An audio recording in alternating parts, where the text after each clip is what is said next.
सभी किसान भाई बहनों को नमस्कार। कृषि दर्शन कार्यक्रम में आप सभी का स्वागत है। किसान भाइयों, कितनी खूबसूरत पंक्ति है, उजली उजली भोर बोलती तुतले तुतले बोल। इस लाइन को सुनकर ऐसा लगता है मानो सुबह अपनी तुतली आवाज़ में हमें कुछ नया करने की प्रेरणा दे रही है और हमारी कैमरा टीम निकल पड़ती है कृषि से संबंधित नई नई जानकारियाँ जुटाने के लिए।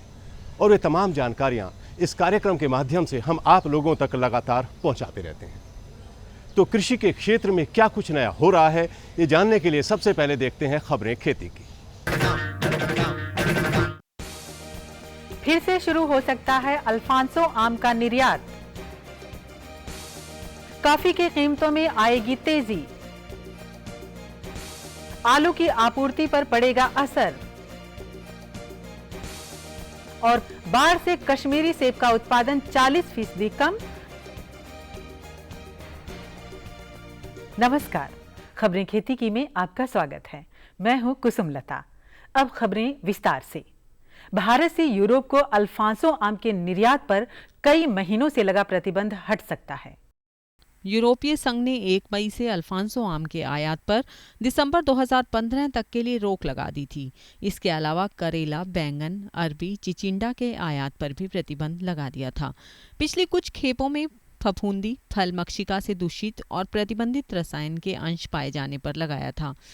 लेकिन किसी एक क्षेत्र द्वारा कृषि जिन्स पर रोक लगाने का अन्य जिन्सों और अन्य देशों के निर्यात पर प्रत्यक्ष असर पड़ता है। कृषि एवं प्रसंस्कृत खाद्य उत्पाद निर्यात विकास प्राधिकरण के अनुसार यूरोपीय संघ ने 3 सदस्यीय प्रतिनिधि मंडल के द्वारा अपनी 1 सप्ताह की यात्रा के दौरान विभिन्न पैक हाउसों की सुविधाओं का निरीक्षण के पश्चात निर्यात इकाइयों में सुधार पर संतोष व्यक्त किया। भारत ने प्रतिबद्धता जताई है कि 1 अप्रैल से यूरोपीय संघ को ताज़ा फलों व सब्जियों का निर्यात एपीडा से मान्यता प्राप्त पैक हाउसों के जरिए होगा। वैश्विक बाजारों में वर्ष 2014-15 के दौरान कॉफी की आपूर्ति घटने के आसार हैं, जिससे इसकी कीमतों में तेजी आ सकती है। वर्ष 2014-15 में कॉफी की वैश्विक बाजारों में आपूर्ति घटेगी, जिससे कीमतों में तेजी को हवा मिलेगी। इस समय कॉफी की कीमतें 190 से 200 सेंट प्रति पाउंड हैं, जो दिसंबर तक 220 से 230 सेंट प्रति पाउंड के स्तर पर पहुंचने की संभावना है। वर्ष 2013-14 में कॉफी का वैश्विक उत्पादन 14.52 करोड़ बैग के स्तर पर सिमटा रहा, जो इससे पिछले साल 14.53 करोड़ बैग रहा था। हालांकि खपत आपूर्ति से ज्यादा 14.58 करोड़ बैग हो गई है। विश्व के सबसे बड़े कॉफी उत्पादक देश ब्राजील में 2014 में 4.45 करोड़ बैग कॉफी का उत्पादन हुआ है, जो 2013 के उत्पादक 4.91 करोड़ बैग से 9.3% कम है। भारत में कॉफी का उत्पादन इस वर्ष 2.90 लाख टन से 3 लाख टन के बीच रहेगा, जो लगभग पिछले साल जितना ही है। कारोबारियों की बाजार दर से करीब आधी कीमत पर आलू बेचने के पश्चिम बंगाल सरकार के फरमान का असर देश के दूसरे भागों में भी दिख सकता है। राज्य सरकार के आदेश के खिलाफ आलू कारोबारी हड़ताल पर जा रहे हैं। बंगाल सरकार के हस्तक्षेप के कारण आलू कारोबारी विरोध कर रहे हैं। कारोबारियों के अनुसार राज्य सरकार ने 25 अगस्त को नियम बनाया, जिसमें रोजाना 700 टन आलू दूसरे राज्यों को निर्यात करने की अनुमति दी गई और इसके लिए यह शर्त रखी गई कि निर्यातकों को राज्य सरकार को 12 रुपये प्रति किलो की दर से 300 टन आलू की आपूर्ति करनी होगी। कारोबारियों के हड़ताल पर जाने से पूरे देश में आलू की कीमतों में तेजी आ सकती है। पूर्वी राज्यों में आलू आपूर्ति श्रृंखला प्रभावित होने से उत्तर प्रदेश और पंजाब से आलू की मांग बढ़ सकती है। ये दोनों राज्य आमतौर पर उत्तरी और पश्चिमी राज्यों को आलू की आपूर्ति करते रहे हैं। उत्पादन 20% कम होने से आलू की कीमतें बाजार में पहले से ही अधिक हैं। जम्मू कश्मीर में आई बाढ़ से सेब की लाली छिन सकती है। दरअसल सबसे ज्यादा सेब पैदा करने वाले कश्मीर के सेब उत्पादक क्षेत्र बाढ़ की चपेट में हैं। बीते दिनों जम्मू कश्मीर में भयंकर बाढ़ से सेब का उत्पादन प्रभावित हो रहा है। इससे सेब का उत्पादन 30 से 40% घट सकता है। बाढ़ प्रभावित क्षेत्रों में पैदावार घटने व बागों को नुकसान पहुंचने से आगे सेब महंगा हो सकता है। जम्मू कश्मीर से सेब की आवक अभी बंद है। आपदा में फोन की लाइनें बंद होने के कारण उत्पादकों का संपर्क भी नहीं हो पा रहा है। बाढ़ की स्थिति के अनुसार सोपोर, पहलगाम, अनंतनाग, बारामूला समेत अन्य सेब इलाकों में सेब के बागों को भारी नुकसान हुआ है। ऐसे में कश्मीर में सेब की पैदावार 6-7 करोड़ पेटी रहने का अनुमान है, जो पिछले साल 12-13 करोड़ पेटी थी। खेती किसानी लगभग पूरी तरह मौसम पर आधारित है।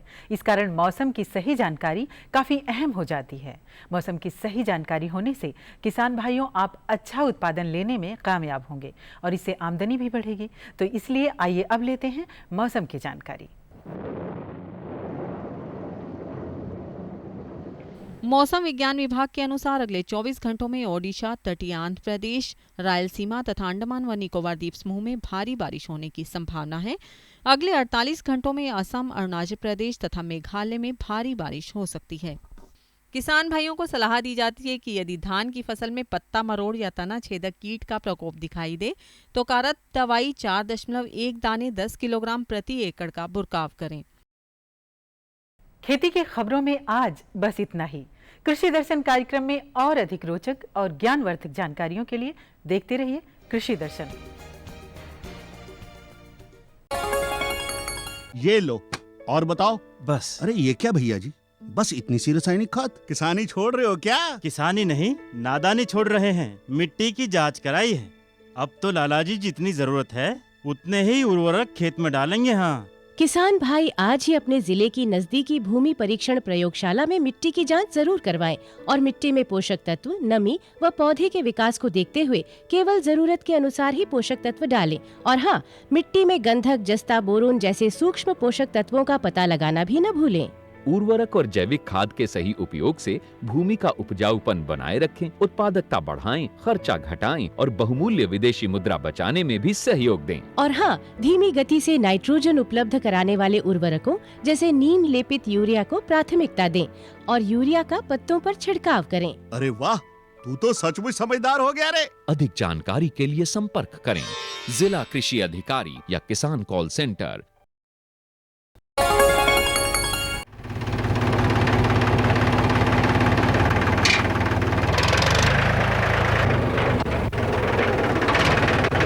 अरे हरकू वाह, बीज, कीटनाशक और आज खाद भी। अरे इतना खर्चा कहाँ से? अरे खर्च की चिंता किसे है, मेरे पास है ये किसान क्रेडिट कार्ड। कार्ड? अरे बैंकों द्वारा जारी इस कार्ड से किसान उसकी सीमा तक की रकम कभी भी बैंक से निकलवा सकता है और खेती बाड़ी की सामग्री कभी भी खरीद सकता है। कर्ज के झंझट से भी छुटकारा और तो और बिजली के बिलों का भुगतान, डीजल इससे खरीदना और आसान हो गया है। तो हर को भैया एक कार्ड मेरे लिए भी। किसान क्रेडिट कार्ड के लिए नजदीकी बैंक से संपर्क करें और पाएं ढेर सारे लाभ।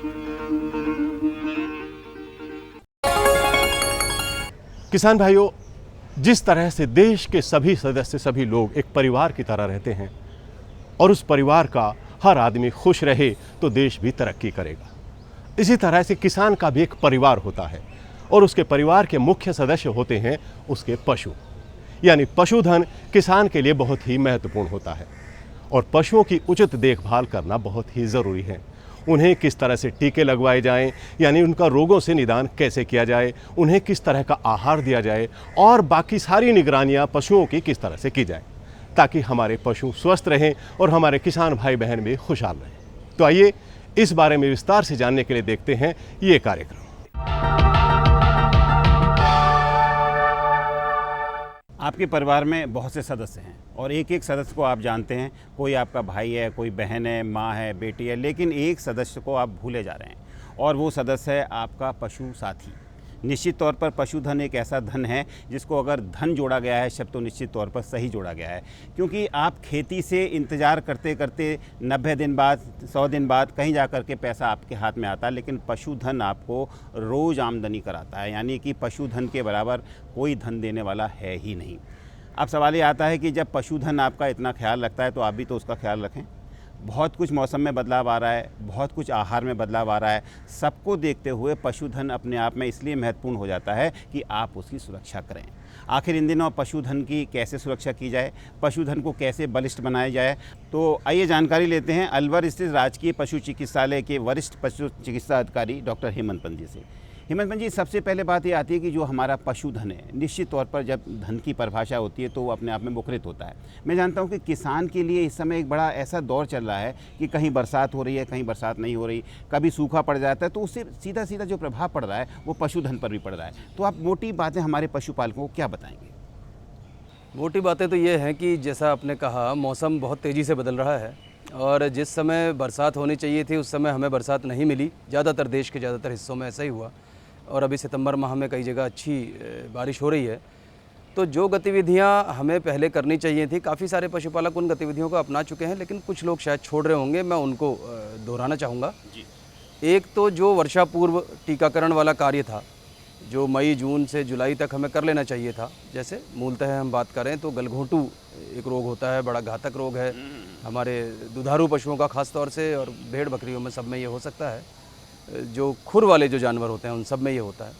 तो उसका टीकाकरण यदि आपने नहीं कराया है तो वो अवश्य अब करा लें, क्योंकि ये जो बदलता दौर है, इस समय नमी और गर्मी दोनों चीज़ें बहुत ज़्यादा हैं। तो नमी और गर्मी के टाइम पे जो जीवाणु होते हैं इस रोग के, वो बहुत ज़्यादा एक तरह से उनको अनुकूल परिस्थितियाँ मिल जाती हैं और वो रोग बहुत ज़्यादा अपने पशुओं को प्रभावित करने की स्थिति में आ जाते हैं। तो हेमंत जी, एक बात ये आती है कि जब आप टीकाकरण की बात कर रहे हैं तो निश्चित तौर पर टीकाकरण अपने आप में महत्वपूर्ण है, लेकिन छोटे शिशु पशु हैं, बड़े वयस्क हैं, उन सबको देखते हुए हमारा जो टीकाकरण है वो मैं समझता हूँ अलग समय और अलग तरीके का होना चाहिए। टीकाकरण का अलग समय का कोई प्रावधान नहीं होता। हाँ, इतना ज़रूर है कि जैसे जो छोटे जो बच्चे होते हैं गाय के या भैंस के, उनकी एक उम्र होती है। जैसे हम ये मान के चलते हैं कि गलघोंटू रोग का टीका हम लगभग 6 माह का आयु का जब वो बछड़ा या बछड़ी हो जाए तो उसको गलघोंटू रोग का टीका लगा देना चाहिए। और उसके बाद वयस्क पशु जो भी हैं उन सबको ये टीके नियमित रूप से लगते रहने चाहिए। अब टीकों में भी कई प्रकार होते हैं, जैसे जो अभी जितने टीके आ रहे हैं, अपने को ये देखना बहुत ज़रूरी है पशुपालक को कि उसकी मियाद कितनी है टीके की। कुछ टीके हैं जिनकी मियाद 1 वर्ष की है, अधिकांश इसी तरह के आ रहे हैं, तो उनको हमें हर वर्ष उसी समय पे अपने पशुओं में टीकाकरण करना है, चाहे छोटे पशु हों चाहे बड़े। और कुछ टीके अभी भी ऐसे चल रहे हैं जिनकी मियाद 6 माह की है, तो उनको 6-6 माह में दोहराना बहुत ज़रूरी है। ये खास तौर से गलघोंटू की हम जब बात करते हैं। इसके अलावा और भी एकाध रोग हैं जिनमें खुरपका मुँहपका या उसको फुट एंड माउथ डिजीज़ कहते हैं, कुछ लोग बांग का रोग भी कहते हैं, तो उसका वैक्सीनेशन भी बहुत ज़रूरी है। उसका टीकाकरण का समय आमतौर से जो हमारी किताबी भाषा में शुरू से हम पढ़ते चले आए हैं कि वो सर्दियों के दौरान होता है, अक्टूबर, नवंबर, दिसंबर। लेकिन जब से मौसम में बदलाव आ रहा है तो ये रोग कभी भी किसी भी समय पशुओं को अपनी चपेट में ले लेता है। तो हमारा ये मानना है कि जब आप वार्षिक टीकाकरण की बात कर रहे हैं तो पिछला टीका जब लगा था उसके 1 वर्ष पूरे होने से पहले ही हम उसको दोबारा से बूस्टर डोज दे दें। जैसे सितंबर अक्टूबर का ये समय आ गया है, तो इस समय हम अगर बांग का टीका पहले उसका HS का टीका पहले लग चुका है, गलघोंटू का, तो उसके कुछ समय के अंतराल पे हम FMD का टीका अपने पशुओं में लगवा लें। इसी तरह से एक रोग और होता है जो वर्षा पूर्व टीकाकरण करवाना आवश्यक था, जिसको हम कहते हैं फड़किया या BQ कहते हैं, अंग्रेजी में ब्लैक क्वार्टर कहते हैं, जैसे फड़किया का रोग भी कहते हैं, कुछ जगह लंगड़ी बुखार भी उसको कहा जाता है। उसका टीकाकरण भी पशुओं में करवाना आवश्यक है। खासतौर से गायों में इसका बहुत प्रकोप देखा जाता है।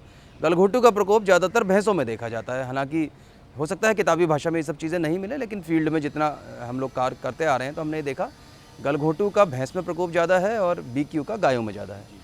तो इनका टीकाकरण अवश्य करवा लें, सबसे महत्वपूर्ण चीज़ तो यही है। हेमंत जी, एक बात ये आती है कि इस समय जब बरसात होती है या गर्मी की बढ़वार होती है तो एक बात ये होती है कि हमारे सर के ऊपर एक छत हो। तो मैं जानना चाहूँगा कि जो आवास है वो किस तरीके का आवास हो और जिससे कि हमारा जो पशुधन है उसको सही तौर पर राहत मिल सके। देखिए, पशु आवास की जहाँ तक बात है, बहुत महत्वपूर्ण बात है, क्योंकि आवास का अर्थ ही ये है कि जो मौसम की परिस्थितियाँ हैं, जो विपरीत परिस्थितियाँ हैं, चाहे बारिश है, चाहे गर्मी है, चाहे जाड़ा है, उससे उसको बचाव मिले। और ख़ास तौर से जब हम बरसात की बात करते हैं, क्योंकि अभी बरसात कई जगह समाप्ति की ओर है, मानसून जा रहा है, लेकिन हमारा अभी भी नमी बहुत है। तो आवास ऐसा हो जहाँ पशु के चारों तरफ पानी ठहर नहीं सके, यानी जहाँ हम पशु का आवास बना रहे हैं वो स्थान आसपास की ज़मीन से थोड़ा सा ऊंचाई पर हो, जिससे उसके चारों तरफ गंदगी इकट्ठी ना हो, पानी कीचड़ इत्यादि इकट्ठा ना हो। क्योंकि सारे रोगों की जड़ यही है, जो पानी इकट्ठा होता है उसमें दुनिया भर के जीवाणु और विषाणु पनपते हैं, कई तरह के कीटाणु पनपते हैं, कई तरह के परजीवी पनपते हैं और वो हमारे पशुओं को रोगी बनाते हैं। तो सबसे महत्वपूर्ण बात यह कि आवास का स्थान ऊँचा हो। दूसरी बात, आवास हमेशा सूखा रहे। यदि आपने पक्का फर्श बनाया है तो आप ये ज़रूर देखें कि उस फर्श में एक ढलान हो, जिससे पानी और मलमूत्र जो भी पशु का है, जो गंदगी है, वो एकत्र ना रहे। यदि आपने कच्चा फर्श है तो आप कोशिश करें कि उसमें जो बालू या भूड़ा होता है वो बिछा हुआ रहे, वो पशु के लिए आरामदायक भी होता है और वो बहुत आसानी से सारी गंदगियों को सोख भी लेता है। और समय समय पर हम इस बिछावन को बदलते रहें, जैसे उसमें हमें लगा नमी ज़्यादा आ गई, गंदगी ज़्यादा हो गई, तो हम उस बिछावन को परिवर्तित करते रहें। साथ ही आवास ऐसा हो जिसमें बहुत ज़्यादा गर्मी अंदर एकत्र ना हो, यानी कि हवादार हो, आवागमन हवा का बेहतर हो। तो पूरब से पश्चिम की दिशा में बना हुआ आवास चाहिए, बड़ी खिड़कियाँ चाहिए, और दीवारों का आवास बहुत ज़्यादा कारगर नहीं होता हमारे पशुओं में। इतना ज़रूर है कि उसको सुरक्षा मिल जाए, जैसे आपने 2 से 3 फीट की दीवार है, उसके ऊपर पूरा वायर मेश का आप खड़ा कर सकते हैं स्ट्रक्चर, और एक जालीदार दीवार बना सकते हैं जिसमें खुला हुआ मिलेगा, और जो बाहर के पक्षी हैं, कौवे या चील या चिड़िया इत्यादि, ये उसको परेशान भी नहीं कर पाएंगे। तो इस तरह का आवास बहुत अच्छा होता है। छत आप ढलुआ बना सकते हैं, एस्बेस्टस की बना सकते हैं, कच्चे थैच रूफ जिसको हम कहते हैं, फूस की बना सकते हैं, और उसमें आप ऊंचाई लगभग हम मानते हैं कि बीच में करीब 15 से 17 फुट हो और ढलुए में साइड में 9 फीट तक की हो। तो इस तरह का अगर आवास होता है, हवादार आवास होता है, तो पशु सुखी भी रहता है, स्वस्थ भी रहता है, उत्पादन भी बेहतर देता है। डॉक्टर पंत, एक बात ये आती है कि जब आवास अच्छा हो, रोग से भी लड़ने की क्षमता हो, लेकिन रोग से लड़ाई तो तब होगी जब पशु स्वस्थ होगा, और उसके लिए आहार बड़ा महत्वपूर्ण अपना एक भूमिका निभाता है। तो ऐसे में कुछ आहार जो कि पहले से तैयार हैं, कुछ क्षेत्रीय स्तर के आहार हैं, और कुछ आहार ऐसे हैं कि जो नई शोध के बाद सामने आ रहे हैं। तो मैं जानना चाहूँगा कि मोटे मोटे तौर पर कौन कौन से ऐसे आहार हैं जिनको हमारा पशुपालक अपना सकते हैं? देखिए, आहार निश्चित रूप से पोषण जो चीज़ है वो सबसे महत्वपूर्ण चीज़ है पशुपालन में, क्योंकि हम जो अपने पशुओं को पाल रहे हैं वो उनके उत्पादन के लिए पाल रहे हैं। तो ये इस व्यावसायिक मानसिकता से अगर हम सोचते हैं तो जो हम उनको खिलाएंगे उसी तरह से हम उनसे उत्पादन प्राप्त करेंगे और अधिक लाभ प्राप्त करेंगे। मूलतः आहार की जब बात आती है तो हम एक शब्द इस्तेमाल करते हैं, संतुलित आहार हम अपने पशुओं को दें। संतुलित आहार का अर्थ ये होता है कि उसमें आहार के सभी आवश्यक अवयव जो भी, जैसे प्रोटीन चाहिए, कार्बोहाइड्रेट चाहिए, कुछ मात्रा में वसा चाहिए, या कुछ खनिज मिश्रण चाहिए, विभिन्न प्रकार के खनिज तत्व होते हैं, और कुछ विटामिन इत्यादि चाहिए, ये सभी चीज़ें उसके आहार में उपयुक्त मात्रा में होनी बहुत आवश्यक है। अगर इस मौसम की मैं विशेष तौर से चर्चा करना चाहूँगा कि अभी हरा चारा बहुत ज़्यादा होने लगा है आसपास, क्योंकि बारिश हुई है तो हरियाली काफ़ी मिल रही है। तो कुछ जगह पशुपालकों को एक गलतफहमी रहती है कि साहब हरी घास जो मिल रही है या कहीं से भी हरा रंग का जो भी आहार मिल रहा है वो हरे चारे की पूर्ति करता है। तो मैं सलाह देना चाहूँगा कि हरा दिखने वाला चारा उन्नत हरा चारा नहीं हो सकता, तो बेहतर हो कि उन्नत हरा चारा अपनाएं। जैसे अभी हमारा समय आ रहा है, हम बरसीम की बुआई करें, हम जई की बुआई करें, और जो हमारे थोड़ा सा भारवाहक पशु हैं उनके लिए हम रिचका या ल्यूसन जिसको कहते हैं उसकी बुआई करें। ये अक्टूबर में, सितंबर अंत में या अक्टूबर में इसकी बुआई शुरू हो जाती है। इसके साथ संतुलित आहार में हमें उसको दाना देना बहुत आवश्यक है। दाने में मोटा मोटा फार्मूले बहुत तरह के होते हैं। मोटा मोटा मैं ये कहना चाहूँगा, दाने में एक तो हमारा अनाज होता है, आप गेहूँ ले सकते हैं, बाजरा ले सकते हैं। एक हम उसमें खल मिला सकते हैं, सरसों की, तिल्ली की, जो भी खल हमें उपलब्ध है, और इसके साथ चूरी आप मिला सकते हैं, चने की चूरी या चावल की भूसी, जो भी आपको मिल रहा है चूरी आप उसमें मिलाएं। इसके साथ उसमें नमक मिलाएं और खनिज मिश्रण। और नमक का फार्मूला 100 किलो के दाने में लगभग 1 किलो नमक और 2 किलो खनिज मिश्रण, और 40-40 और 20 के अनुपात में बाकी 3 चीज़ें जो मैंने बताई। तो आप घर पे एक बहुत अच्छा एक संतुलित आहार तैयार कर सकते हैं। हरा चारा उसमें मिलाएं, संतुलित आहार ऐड करें, और सूखा चारा मिलाएं, क्योंकि सूखा भूसा जो होता है वो पेट भरने की, जो उसको दिमाग को जो इशारा पहुंचता है वो पेट भरने का सूखा भूसा के बाद ही पहुंचता है। तो वो सब मिक्स करके, गीला करके आहार दें, बेहतर उत्पादन पाएंगे निश्चित रूप से। डॉक्टर पंत, एक बात है कि जो बच्चों में अक्सर ऐसा देखा गया है, जो हमारे मानव के बच्चों में भी है और पशुओं के बच्चों में, कीड़े बहुत परेशान करते हैं। और एक और बड़ा मुद्दा है कि कई बार बड़ा पशु दीवार चाट रहा होता है, उसके पीछे भी बड़े कारण सामने आते हैं। और ये भी कहा गया है कि जो खीस है उसको पहले बच्चे को पिलानी चाहिए, बल्कि बहुत से हमारे पशुपालक सोचते हैं कि उसको नहीं पिलाना चाहिए। क्या कुछ सच्चाइयाँ हैं, क्या कुछ भ्रांतियाँ हैं? देखिए, बिल्कुल बहुत बेहतर बात है ये। सबसे पहले कीड़ों की जो आपने बात करी, कीड़े खासतौर से अगर हम इस मौसम की भी बात करें, परजीवी हैं ये बेसिकली। परजीवी का अर्थ है जो दूसरे के जीवन पे खुद का निर्वाह करते हैं। और परजीवी 2 तरह के हो सकते हैं। ये कुछ शरीर के अंदर पाए जाते हैं जिनको हम अंतः परजीवी कह देते हैं, और कुछ बाहर जो जूं, चीचड़े, किलनी इत्यादि होती हैं, ये बाह्य परजीवी कहलाते हैं। तो सबसे पहले तो जो स्वच्छता की बात है, हमें अपने पशु घर को स्वच्छ रखना बहुत आवश्यक है। जैसे मैंने शुरू में कहा, अगर शुष्क रहेगा, साफ़ रहेगा पशु घर, तो बाह्य परजीवियों के लगने की संभावना बहुत कम रहेगी। उसके बावजूद यदि बाह्य परजीवी लगते हैं तो हम कुछ घरेलू तौर से अगर बात करें, जैसे हमारी नीम की पत्तियां हैं या नीम की निम्बोली है, उसको हम बॉईल करके उसका गाढ़ा सा रस ले लें, और जब वो ठंडा हो जाए तो उसको त्वचा पे हम उसको अप्लाई करें, उसको लगाएं। तो नीम काफ़ी अच्छा काम करता है। कुछ लोग चूल्हे की राख को भी मिला के शरीर पे लगाते हैं, लेकिन उसको अगर आप लगा रहे हैं तो उसका केवल इतना कार्य है कि जब आपने राख ठंडी करके लगाई है तो जो जहाँ से वो किलनियाँ ख़ास तौर से जुड़ी रहती हैं शरीर पे, वो उस पकड़ को लूज़ कर देती हैं, तो वो गिर जाती हैं। उसके बाद हम उस राख को हटा दें जिससे उसकी त्वचा पे बहुत ज़्यादा नुकसान नहीं रहे। इसके अलावा कई तरह की औषधियाँ भी आती हैं जो आप नज़दीकी चिकित्सक की सलाह पे ले सकते हैं, क्योंकि ऐसी औषधियाँ कुछ विषैली भी हो सकती हैं, तो बेहतर हो कि आप सलाह पर लें जिससे हम बाह्य परजीवियों का एक वो रोकथाम कर सकें। दूसरी मैंने बताया जो पेट के कीड़ों की बात थी, अंतः परजीवियों की, उसकी नियमित रूप से हमें कृमिनाशक औषधि देना बहुत आवश्यक है। ख़ासतौर से छोटे बच्चों में जो शुरुआत होती है तो 15-20 दिन का जब बच्चा हो जाए तब हम उसको पहली डोज अंतःकृमि के लिए कृमिनाशक दवा की दे दें। और कृमिनाशक दवाओं में विभिन्न प्रकार के सॉल्ट आते हैं, विभिन्न प्रकार के लवण आते हैं, एल्बेंडाजोल, फेनबेंडाजोल और दुनिया भर के नाम हैं। बेहतर हो कि आप नज़दीकी चिकित्सालय से मिलें। हमारे राजस्थान की अगर मैं एक चर्चा और करना चाहूँगा कि हमारे यहाँ निःशुल्क औषधि वितरण योजना सन 2012 से चल रही है और काफ़ी सफलतापूर्वक चल रही है। तो इस तरह की औषधियाँ हमारे यहाँ निःशुल्क उपलब्ध होती हैं 2 रुपये के पंजीकरण पे। अन्य राज्यों में भी अगर चिकित्सालयों में दवाइयाँ सब जगह लगभग उपलब्ध होती हैं, तो बेहतर हो अपने चिकित्सक से मिलें और नियमित रूप से ये कृमिनाशक दवाएँ दिलवाएँ। बड़े पशुओं में भी वर्ष में कम से कम 3 बार कृमिनाशक औषधि देना बहुत आवश्यक है। कीड़ों के अलावा एक चर्चा आपने और करी कि जो उनको दीवार चाटते हैं पशु और कई तरह से परेशान रहते हैं, तो ये जो मैंने पहले बताया संतुलित आहार वाली बात, कुछ खनिज मिश्रण ऐसे होते हैं जैसे ख़ासतौर से हम बात करें फास्फोरस की या कैल्शियम की या इस तरह के जो खनिज लवण हैं, उनकी कमी के कारण ये पाइका एक रोग कहलाता है जिसमें जो अखाद्य वस्तुएं होती हैं उन अखाद्य वस्तुओं को पशु खाने लगता है। जी बिल्कुल बिल्कुल। तो उसके लिए हमने पहले बताया कि नियमित रूप से उसको खनिज लवण यदि हम दे रहे हैं और कृमिनाशक औषधि भी दे रहे हैं, पहले कृमिनाशक औषधि दें और आगे उसका खनिज लवण नियमित रूप से देते रहें, तो इन समस्याओं से उसको मुक्ति मिल सकती है। फिर भी कहीं फास्फोरस इत्यादि की बहुत ज़्यादा कमी हो तो वो इंजेक्टेबल रूप में भी अस्पतालों में दिया जा सकता है। लेकिन पशुपालक भाई यदि नियमित रूप से अपने घर पे मिश्रित इस तरह का आहार दे रहे हैं तो ये समस्याएं आमतौर से पशुओं के सामने नहीं आएंगी। तो निश्चित तौर पर डॉक्टर हेमंत पंत, हम समझ सकते हैं जो महत्वपूर्ण जानकारी आपने हमारे पशुपालक तक पहुंचाई उससे वो लाभान्वित भी होंगे और निश्चित तौर पर आने वाली जो हमारी पीढ़ी है इस बात को समझेगी कि पशु कितने महत्वपूर्ण हैं। तो आपने जो जानकारी दी उसके लिए आपका बहुत बहुत धन्यवाद। तो देखा आपने कि किस तरीके से पशुधन की अगर आप सुरक्षा करेंगे तो निश्चित तौर पर पशुधन आपके काम आएगा। और मोटी बात यह है कि एक तो उसका रहने की व्यवस्था सही रखिए, क्योंकि मौसम जैसे जैसे बदलता है वो छोटे बड़े दोनों ही पशुओं को प्रभावित करता है। दूसरे उसकी आहार की पूरी व्यवस्था रखिए, आहार को संतुलित बनाइए ताकि उसको कोई रोग पनपने ही ना दें आप और स्वस्थ रहे वो। और सबसे मोटी बात तो है कि अगर पशु में कोई ऐसे लक्षण दिखाई देते हैं कि जो आपको लगता है कि ये तो कुछ अलग हटके लक्षण हैं, तो मान लीजिए कि उसमें कहीं कीड़े की परेशानी है, समझ लीजिए कि उसको कोई रोग पनप रहा है और तत्काल अपने पशु चिकित्सक से उसको दिखा करके उसका इलाज कराइए ताकि पशु स्वस्थ रहे तो आप स्वस्थ रहें। खुशबू की फुहार में, स्वाद की बहार में, तरक्की की तानों में, खिलती मुस्कानों में, हरे भरे पौधों में, बड़े बड़े सौदों में, मधुर भिनभिनाहट में, खुशियों की आहट में। NHM बागवानी मिशन,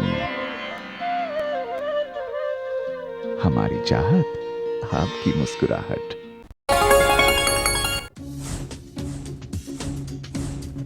जुड़िए हमारे साथ ट्विटर पर twitter.com/कृषिदर्शन-dd, फेसबुक पर facebook.com/कृषिदर्शन-dd और देखिए कृषि दर्शन अब YouTube पर भी youtube.com/user/कृषिदर्शन-dd। भेजें हमें मेल कृषिदर्शन-dd@gmail.com पर। आपको हमारा कार्यक्रम कृषि दर्शन कैसा लगा? अपने सुझाव, प्रतिक्रियाएं एवं सवाल हमें इस पते पर भेजें। कृषि दर्शन, कमरा नंबर 10, CPC दूरदर्शन, खेलगांव, नई दिल्ली 110049। तो किसान भाइयों, आप लोगों ने हमारा पता तो नोट कर ही लिया होगा। हमारे इस पते पर अपनी जिज्ञासाओं और सुझावों के पत्र हमें ज़रूर भेजिए ताकि उन पत्रों को हम अपने इस कार्यक्रम में शामिल करते रहें। अब समय हो गया है आप लोगों से विदा लेने का, लेकिन जाने से पहले मैं आप लोगों को कल प्रसारित होने वाले कृषि दर्शन के कुछ कार्यक्रमों की जानकारी भी दे देता हूँ। खबरें खेती की और मंडी के ताज़ा भाव तो रहेंगे ही, इसके अलावा हम आप लोगों को जो महत्वपूर्ण जानकारी देंगे वो ये होगी कि केंद्रीय भंडारण निगम किस तरह से किसानों की सेवा कर रहा है। तो आप लोगों से फिर मुलाकात होगी, तब तक के लिए मुझे आज्ञा दीजिए। नमस्कार।